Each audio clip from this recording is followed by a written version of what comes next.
Alan Moore's legacy in comics is undeniable.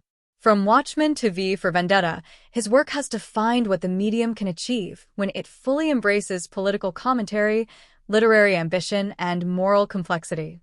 Yet not every story he's penned has weathered the years equally well. Of all his works, perhaps none has aged more awkwardly and contentiously than The League of Extraordinary Gentlemen. What began as a clever homage to Victorian literature gradually spiraled into a chaotic, hypersexualized, and often problematic narrative. Unlike Moore's other masterpieces, which continue to provoke thoughtful discussion decades later, The League increasingly feels like a cultural artifact best remembered for its early promise and cautionary lessons. A literary love letter turned sour. The League of Extraordinary Gentlemen began with a brilliant premise. What if literary legends like Mina Harker, Alan Quatermain, Captain Nemo, and Dr. Jekyll formed a proto-superhero team in a shared universe? It was a thrilling concept for bibliophiles and genre fans alike, merging the sensibilities of steampunk with the intrigue of pulp fiction. In the beginning, Moore's affection for the source material was evident. The world felt alive, richly layered with literary references and clever nods to forgotten corners of fiction. Mina Harker emerged as a strong and compelling lead, and the early volumes displayed Moore's signature blend of intellect, wit, and world-building.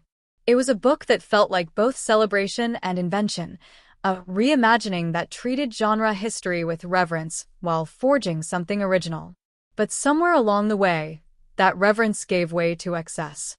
Problematic elements that worsen over time. Even in its early volumes, The League wasn't without controversy. The inclusion of the Invisible Man as a sexual predator who assaults girls at an all-girls school, one of whom is a literal interpretation of Pollyanna, was shocking by design. While Moore's intention may have been to highlight the depravity of unchecked power, the scene has aged poorly, especially as conversations about sexual violence in media have become more nuanced. The same can be said for the portrayal of Mina. A survivor of trauma in the Dracula novel, she's initially reimagined as a sharp, commanding leader. But Moore's decision to frame her divorce as the result of Jonathan Harker's romantic inadequacy and her subsequent highly sexualized portrayal ultimately undermines her empowerment, turning her into yet another object of male creative projection. Then there's the introduction of the Gallywag, a character meant to reclaim the deeply racist gollywog stereotype by recasting him as a heroic being of dark matter.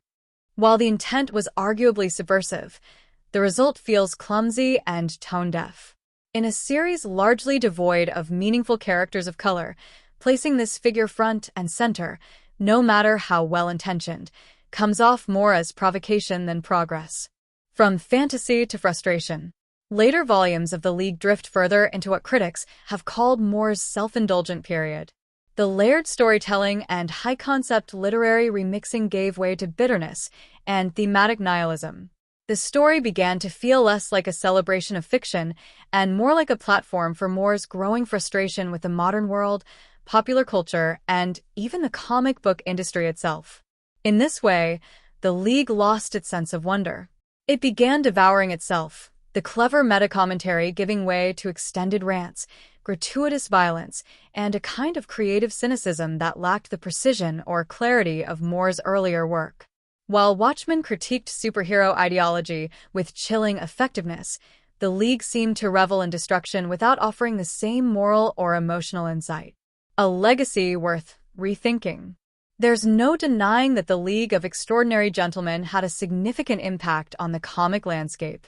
Its early issues remain influential, and the concept still holds tremendous potential. But unlike V for Vendetta or Miracle Man, its relevance has eroded, not because readers have moved on, but because the book itself ultimately lost sight of what made it special. In the end, The League serves as a reminder that even the greatest creators can misstep.